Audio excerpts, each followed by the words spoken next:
আমাদের আজকের গল্প পরিবার। শাহেদের সংসারে পিতামাতা নেই। সংসারে একজন সৎ ভাই থাকলে জ্বালার কোনো শেষ নাই। তার জ্বলন্ত উদাহরণ শাহেদ। সংসারে একা একা কতদিন, রাজনীতি শেষ করে সেই একা একা। শাহেদ: ভাবছি বিয়ে করব, সংসারে আর একা একা থাকবো কেন? টিটু: কার এত দায় বিয়ে করবে? শাহেদ: মা বলেছে ভালোবাসলে ভালোবাসা পাওয়া যায়।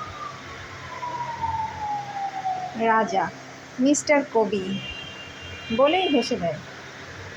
কদিন বাদেই শাহেদের সাথে আলোর বিয়ে হয়ে যায়। একমাত্র স্ত্রীর জন্য এক কক্ষ বিশিষ্ট ঘর এবং প্রয়োজনীয় জিনিসপত্র নিয়ে শাহেদ সংসার শুরু করে। সৎ ভাই অবিবাহিত, কিন্তু তার প্রেমিকা। তারা শাহেদের বাসা খুঁজে বের করে। চান্দা: এই কুলাঙ্গারের বউ এত সুন্দর হবে কে জানতো। শোনো মেয়ে, একা একা বিয়ে করে ফেলেছ মানে পেকে গেছে।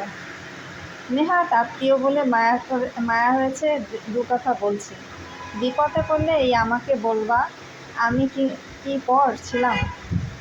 আমাদের সরকারি চাকরি, তারপরও বিয়ের নাম নেই। শাহেদের ভবিষ্যৎ কি? রাজনীতি করে রাস্তায় পড়ে থাকলে আমরা তুলব না।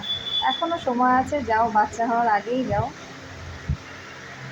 দেখতে দেখতে 1 বছর কেটে যায়। শাহেদ বুঝতে পারে সংসার ভাঙতে চান্দা এবং ভাই দাঁড়িয়ে আছে। শাহেদের সংসার টিকিয়ে রাখতে বাচ্চা নিলেও শেষ রক্ষা হয়নি।